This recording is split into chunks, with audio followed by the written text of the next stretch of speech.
Welcome to Big Blend Radio, where we celebrate variety and how it adds spice to quality of life.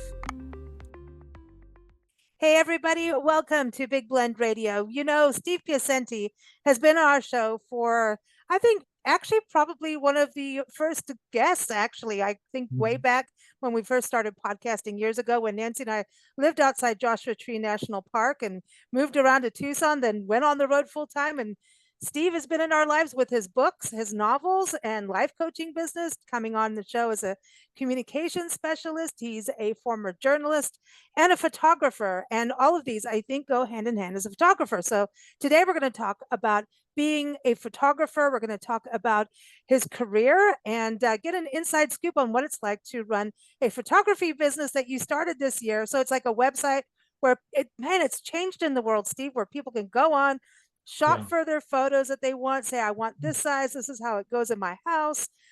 So welcome back. How are you? Oh, it's a pleasure to be with you, Lisa. It's great to be back and doing very well, thank you. As like everybody else, it's a hot summer in Rockville, Maryland, but no exception there. Yeah, Uh, it's a little warm in Tucson where we are today. So yeah. you know, we're talking about photography. I was out the other night to capture a sunset at a place called Black Hill Regional Park, and it was just so stunning out there that night. Really fun. Oh, that is nice. See, that's the other thing. We forget about nighttime photography. We always Yeah. say that about parks too, that, after, the sun goes down, evening can be really beautiful to capture some moments. So that's Well, cool that, yeah, yeah. and one of the fun things about being a photographer is it sort of reminds me of being a reporter a little bit in that you go out for one story or you go out for one photo and you have that in your mind, but when you get there, you actually find something better or different from what you set Mhm. out to get.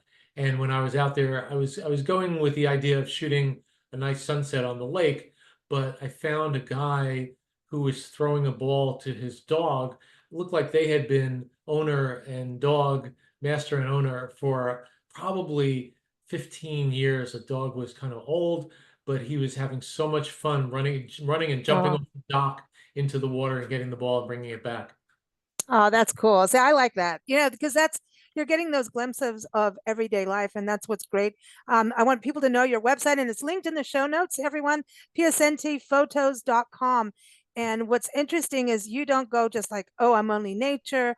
You've got people, you've got musicians. So it seems that you're inspired by the stories that are out there, just like Yes. in anything that catches your eye. You know, when I started off reporting, I was a general assignment reporter, meaning that I covered all kinds of different stories, political stories, sports stories, human nature, feature stories, and that's how I look at photography as well. Whatever is interesting captures my eye, and it doesn't really Yeah. matter what it is. Well, that goes to the story of you having no limits on yourself of what you can do in your life. And I think that's the same way. We're the blend, right? Because it's like life is a bunch of rabbit holes to go down and learn about things. And it seems that you never stop growing and learning and saying, hey, now I'm going to be a life coach because I've gone through these experiences. You went into the training for it. And it seems like photography, you're like, hey, this year, as this year started, you're like, I'm opening my Photoshop, because you've had so much interest on Instagram. You've Yes. got such a good following there. So Yeah. you open this up. So I think when we talk about photography success insider, I think life it's actually a life of excellence because you're creating so many successful spots for yourself in life by not limiting yourself. Well, I think that I do a lot of different things in my career. I've had several different occupations, but I think it all falls under the umbrella of being an effective communicator. Mhm. And it's just taken a few different variations, different forks in the road. One being a professor, being a reporter, being a photographer, it all comes back to being a successful communicator. Now, what about, how things have changed, like on your website, like we're saying, it used to be so difficult to get photography, and then you'd have to find the framing shop, and then, well, does this match this? Now you can go on your site, like, it's cool, it's easy. But now we've also in Yeah. this world of technology, right? And you could get tote bags. I know you do tote bags, you do a bit of everything there. It's cool. And so Yeah. it's a great place for gifts. But when you think about technology, now we have the world of AI and photography. What do you think about AI and photography?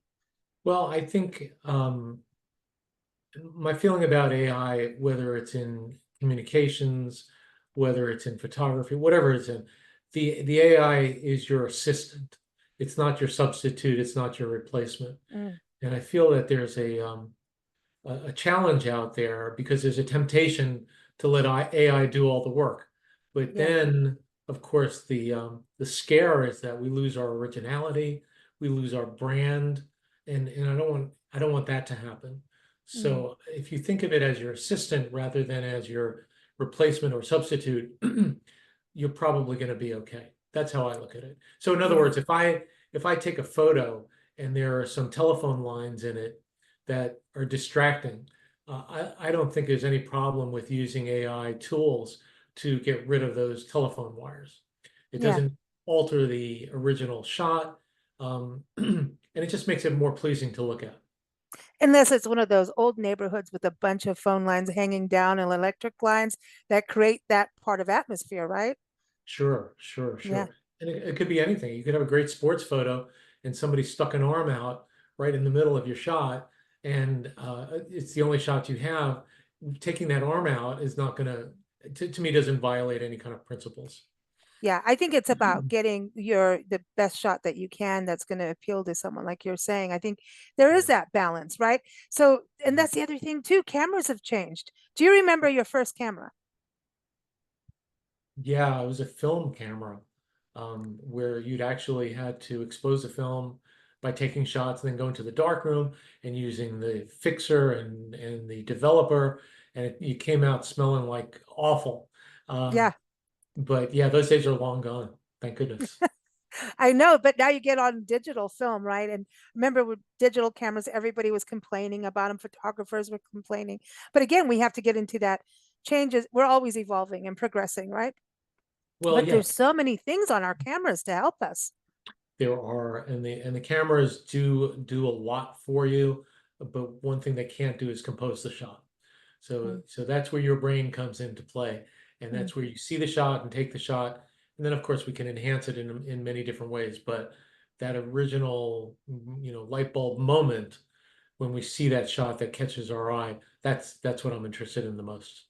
Okay, so yeah, the composition. So that goes back to you being an author and a journalist and a Yeah, storyteller. Yeah, right. it all is all about that. So Yeah. we sent you 10 questions. I think it's 10 or something, a list of questions to answer. And everyone, the link is in the show notes for that as well, where Steve answered some questions. And I always like to jump into this because um, I always ask where, if you could hang out for dinner with somebody, like three people that are going Hmm. to really influence you and inspire you, who would they be? And you went right to photography, Yeah. and you said Gordon Parks, Annie Leibovitz, and Ansel Adams. Well, Ansel, yeah, that's an immediate, right? And yeah, Yeah. tell us a little bit about each and why.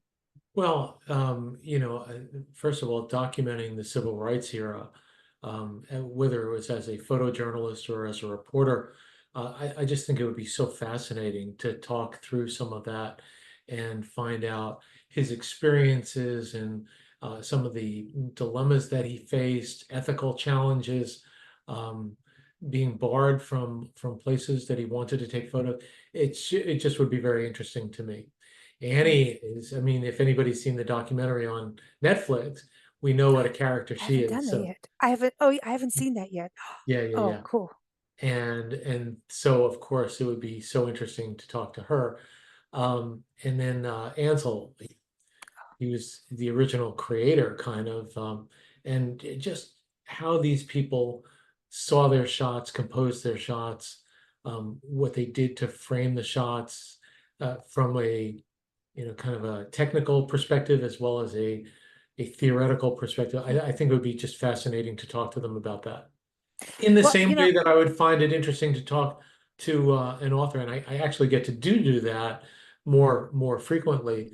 I serve as the MC of a big book festival yeah, I here saw that.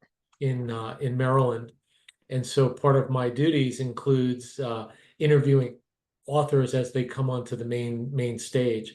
So I do get to do that more frequently than I do with photographers.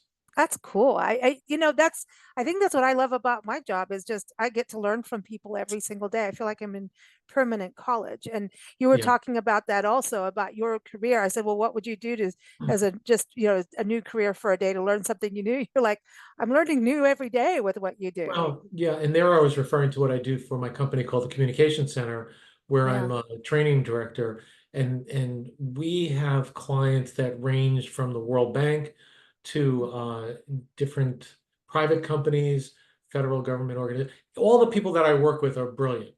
They're Mm. just brilliant, and they have special expertise in various subjects. And so to get ready to do the training, I have to learn a little bit about each one of them. And I find that fascinating because I get to drop in on all these different worlds. Yeah, so journalists going back into that. So I want to go to Ansel Adams because it ties into your bio as a photographer, and then also some of the questions I was asking in the Q&A.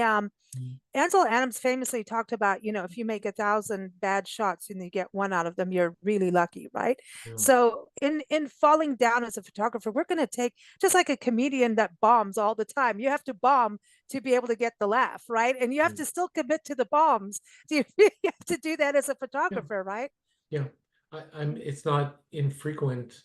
So remember I mentioned at the outset trying to get a shot of that dog jumping in the water, getting the ball back. It probably took 25 photos for me to get the one that I really liked the Mm, most. So we do have to be willing to, this is the difference between digital and film.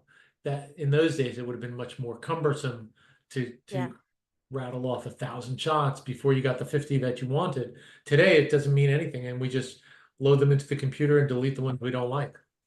Yeah. And then there's people like me who just leave them there and then go, oh my God, here comes this big task to do, right? So you have to be disciplined to take the shots and then turn it around. You can't Yeah, just, that's yeah. yeah, Taking is half the job. yeah. That's the fun part. That's the fun part, getting out there. But you have to have patience. You bring that up in the Q&A too, the importance of patience. Yeah, no, well, whether it's editing or writing or editing photos, Mm, I actually like that process because you can kind of drill down mhm. and see things that maybe you didn't see in the moment, add a little bit of perspective, play with the colors, play with the lighting a little bit, and I actually like that. So Mm, it's not infrequent for me to be sitting in my office with the music on low and just going mm. to town editing photos. What do you listen to? I have to ask. Oh, well, I try to keep it quiet.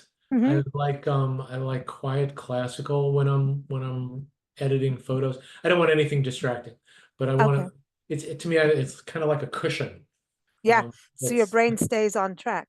there you It's like go. a buffer. They always say that when students are studying to listen to Baroque music and it'll keep your head straight. I don't know. I think I might go nuts. But you were a wedding singer, weren't you? Or in a wedding band? Am I recalling this right? I played keyboards though. I didn't That's it. sing. Keyboards. No, Okay. nobody wants to hear me sing. Believe me. Okay. Well, I want to touch on the you as an author, Mhm. and a writer as well, right? And so I know you're working on another book, which Nancy and I are going thumbs up. And I read that little bit that you sent, and I'm like, dang, dude, it feels very timely. It really Thank you. resonates right now. But it Thank you. seems that in just that page or so that I read, I was like, ooh, all of Steve's talents are coming together on, one story. This is cool. Thank you. Um, Writing and photography. So when you're writing a book, you've got Mhm. this idea. So let's go to the composition. You take like you're writing this as the main plot, and it may change. Same as what you just said about a photographer.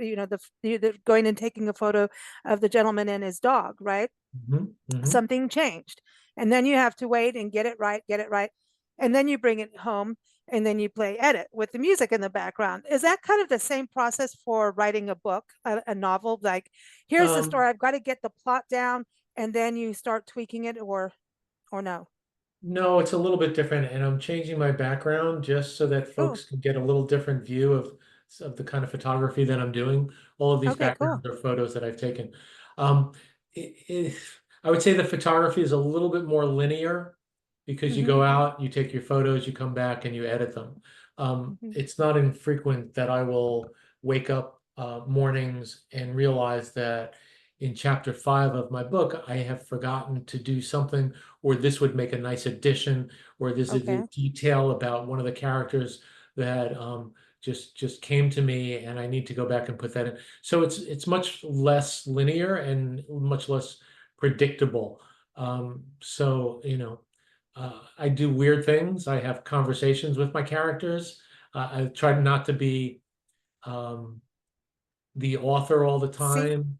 Oh, you've got one yeah, too. I'm jealous. I had to go to San Diego, my old stomping ground. Sorry. And for those listening, we're playing with photos. Okay, sorry. Good interruption. Sorry. No, no, no. That's fine. And so, you know, sometimes I'll write a chapter out of sequence. Mm. Sometimes I'll go back into the beginning. The beginning that you alluded to was actually written like 8 months after I started the book. Okay. So, just after you have a different perspective, sometimes you go back and you change things. So Mm. that's a long answer to the question, but that's how I Mm. look at it. Yeah. So I think they're all related at the end of the day of storytelling, but just a little bit different in processes. Now, where's that? This is in Hancock, Maryland. Oh, As okay. you're driving, it's called Sidelong Hill Welcome Center. And if you ever drive by there, it's worth stopping off because they have a kind of an overlook where you can walk up and get a photo much like this one. I think I've been there because it almost looked like Colorado to me in a Yeah. way with the It's a beautiful part of the state. now you do a lot of travel, you know. Is travel always been in your life? No, it came Okay. into my life after my three children were out of the house. Okay. So of course, anybody with kids knows that it's more difficult to travel when you have kids in the house. But once they graduated from college, we were on our own a little bit more. Then we started to get around a lot more. One of the things that got us out was that my middle daughter, her husband's job took them to Israel Mm-hmm. for a few years. So we had an excuse to go to Tel Aviv and poke around Israel for a bunch. Is it interesting, as a photographer and traveler, right? And then you come home and you see things like what's going on in Israel. Doesn't that there's Steve. Again. Whoops, So sorry. yeah, he's floating in and out. But um, as as you travel, don't the photos really take on different layers of meaning as the world changes, you know? Oh, for sure. Absolutely. Mm. And I try to capture that feeling that you get when you see a place for the first time. One of my big things, Lisa, is I'm trying to take photos of the same things that many people take photos of, but from a different perspective. Mm. So a different angle, a different location, um, but still trying to get those iconic photos that we'll all know. For instance, like this is Great Falls Park in Virginia, which is just magnificent. I'm probably out there 6 or 7 times a year, always see something different. Mm. It's like going on the Blue Ridge Parkway. We just Yes, did that. We were waiting to drive and with the hurricane and everything. So then it was like, oh, the sun is out. And then it was raining, but we were because up in the mountains, that area well, Asheville and the Blue yeah, Ridge Parkway. And we went out there and the elevation was changing and we saw Turk's caps, those beautiful lilies, and those kinds of you have to change your glasses basically as a yeah, sure, photographer, right? yeah. And kind of It, look at it different. Yeah, like you're saying, and you work with like actual photography guides when you go somewhere. I like to do that. I like to, because usually when I'm out of town, I don't have a lot of time. And so what I'll do is hire a local photographer to kind of take me around Hmm. and find those unique spots. Um, Otherwise, you're just wasting a lot of time. Mm. I love that, the way your website works. Are you excited? Like you've been doing this, what, for 6, 7 months now, right? Yeah, A little bit. And how are you feeling about it? Because now you're seeing, people purchase and, happy faces, smiling right. faces, tote bags, the actual, Mhm. the actual artwork in their homes, and you're getting feedback. How does that feel? Yeah, no, I'm really enjoying it, and it feels like people have a desire for that kind of art. Um, get a lot of nice response on Instagram, and like you said, Mm. um, when someone buys a piece and puts it up in their living room or den or family room, and then sends me a photo of the room with the new photo in it. It's very rewarding to see Mm, that. So, yeah. and yes, the website makes it very easy. People, uh, at least when I was coming up, you described it perfectly earlier. It was a big hassle. It was a big process. You have to buy, you have to figure out what you want, and then how would it look in my house.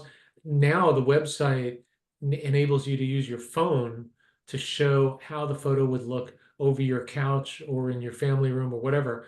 And you can select your size, you can select the frame, Mm, you could select the mat. And as you say, there are different products, refrigerator magnets and tote bags and all kinds of cool. things that never were available in the past.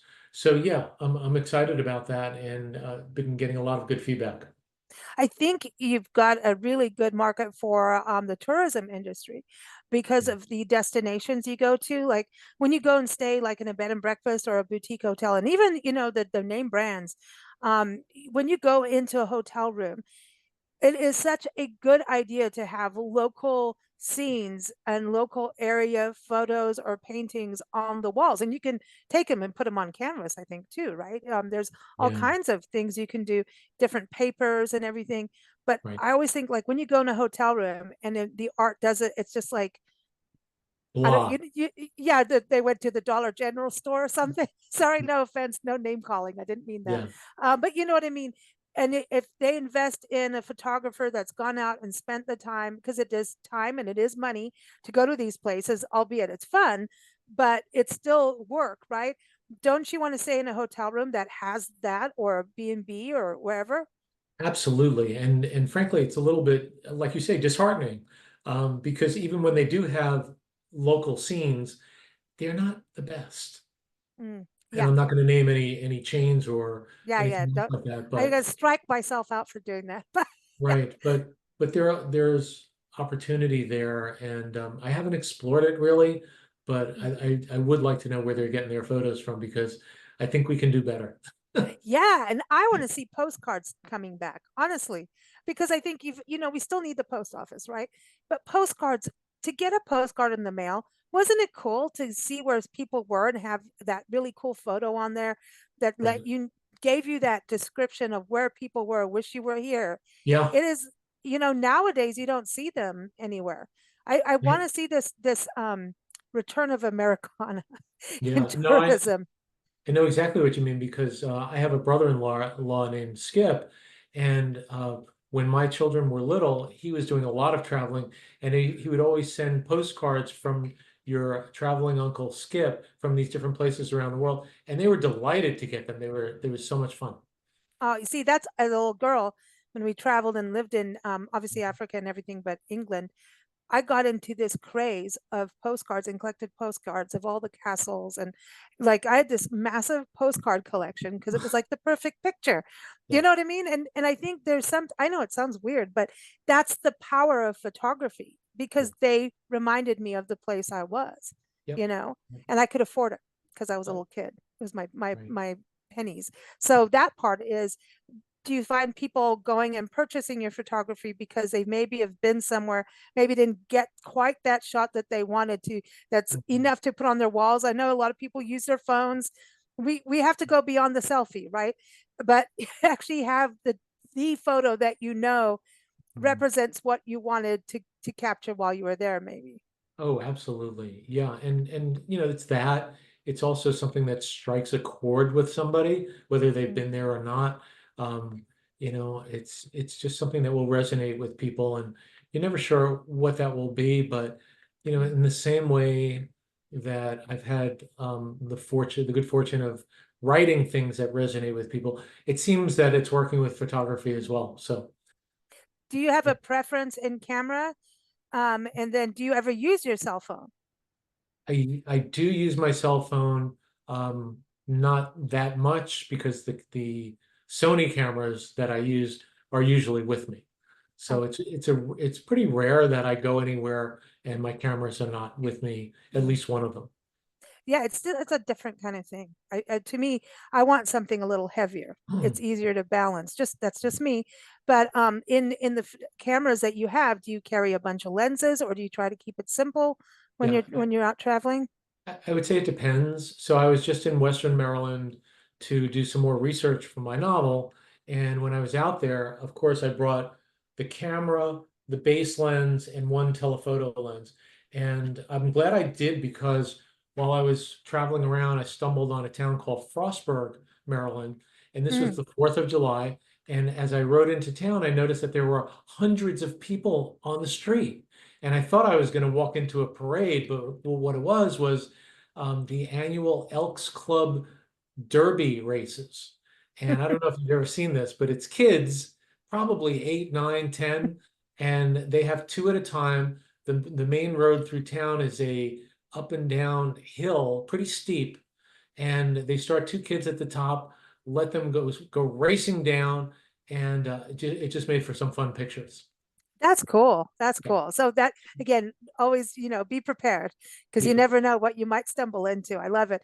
Before you go, any tips for those getting started out in photography or just even for all of us that are amateurs and just want to get a better shot Yeah. for their own memories? Well, I'm gonna say something that sounds a little contradictory. So the advice is take a lot of shots Mm. and don't be discouraged by the bad ones.